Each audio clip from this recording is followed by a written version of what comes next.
Hi guys. So what I did was I took some of our black slip and you don't need much, but I did like 3 coats, or at least 2, where I did vertical um, strokes and then I did horizontal strokes, and now I've let it get to where it's I can touch it and not have it come off on my fingers.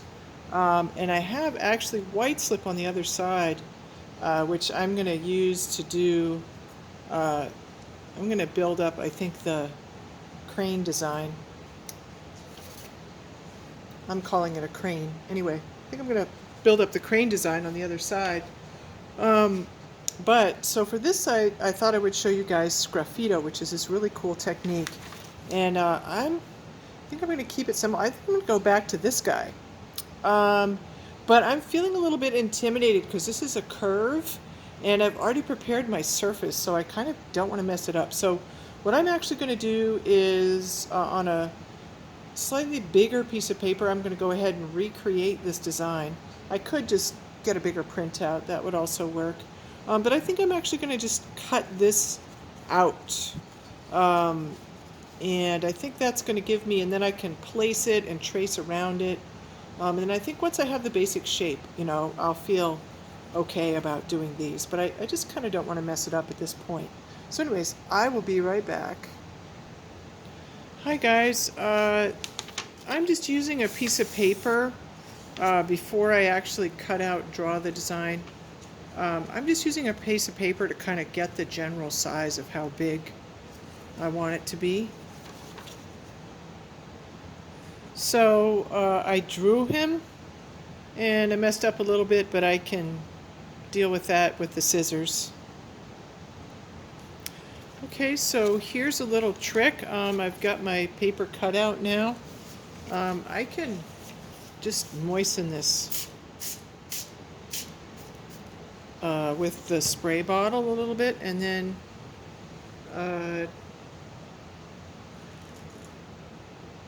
try to place him carefully.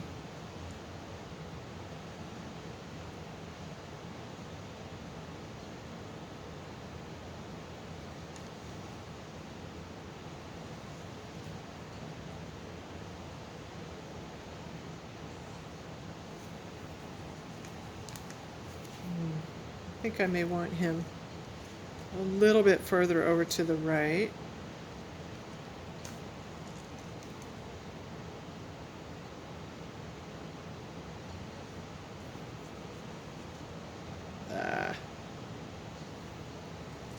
A little brush and some water might be a good idea too.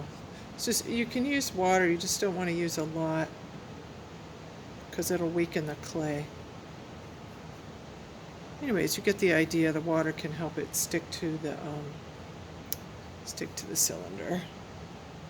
Okay, so now I just wanted to talk to you a little bit about Sgraffito tools. A dull pencil might be just the thing. This is an actual Sgraffito tool.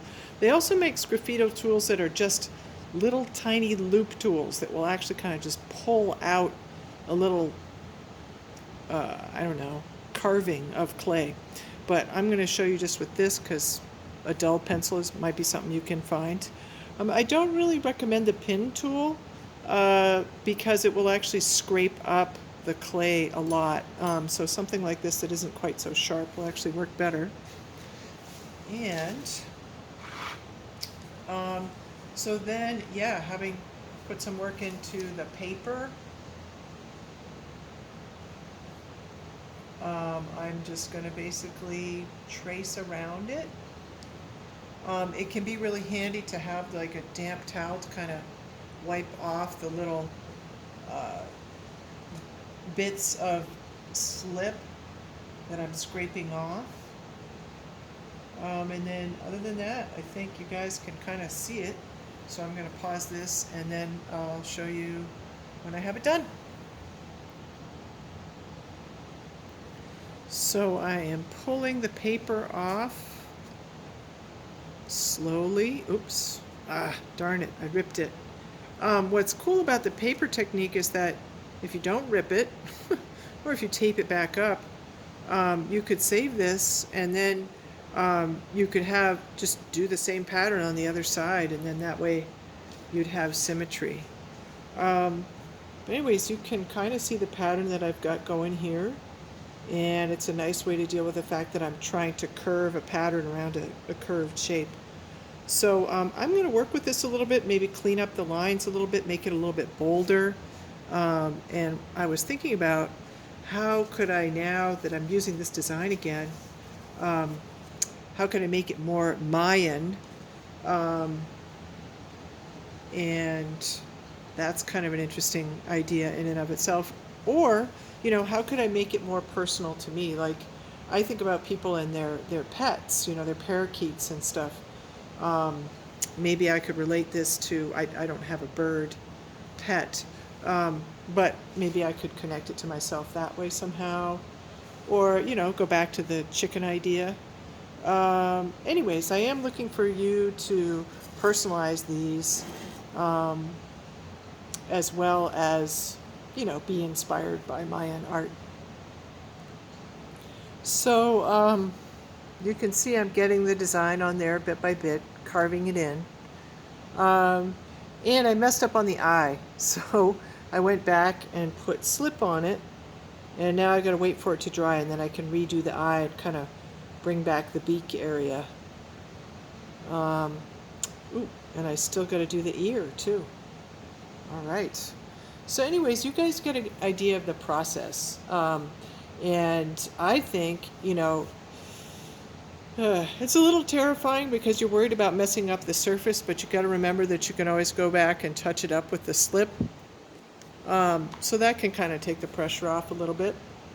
And then I'm going to think about the other side a little bit. And then I'm going to call it a wrap. All right. Hey guys, so to finish up this video, I'm just going to talk about this image a little bit.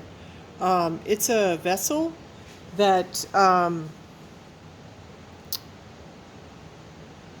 of the Kerrs, Kerr, who's involved in studying Mayan vessels, took this photograph, and I found it for free online and was able to print it out.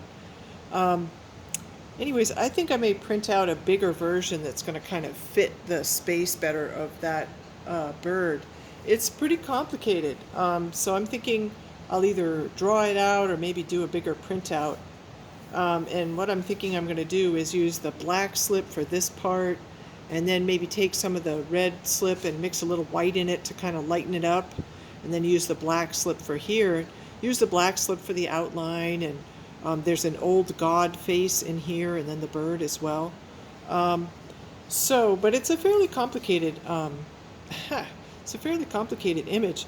But what I love about it is that it actually relates to the Popol Vuh. When I read the text that accompanied this image, they said that they thought that this probably there's a profile, I don't know if you can see it. Anyways, that's an old god that they found on some other objects, and they think relates to the area where they found it. Here's his face right over here. And they think that this refers to a scene from the Popol Vuh when the hero twins were actually catfish swimming in the river, and that these old gods may have been associated with them not getting eaten by the birds, or getting eaten by the birds and transforming into something else. I don't know. I'll have to look that up in the Popol Vuh now. Anyways, I love these borders. That might be a really cool thing to have borders on your vessel. And then, of course, there's glyphs up here, probably representing dates or stories. These might be dates or stories as well. So it could be fun to do a little bit more research. But this is actually a pretty complex image. I probably should have picked something simpler. But anyways, we're going to see how it goes, and I will post another video about that. Meanwhile, I'm going to wrap this up. It's everything's dry to the touch, so the plastic won't stick to it. And I'd recommend that you guys consider, while you're working on your vessel, you really don't want it to dry out. You may try keeping plastic actually inside of the vessel, because that will help it to not dry out more than if you just leave it empty in there and keep it wrapped in plastic. So I'm going to do that. And then I'm going to wrap it, double wrap it up in the plastic bags again, and maybe go do some drawing, and maybe a larger printout, and do the cutout thing that I showed you guys. All right, happy trails.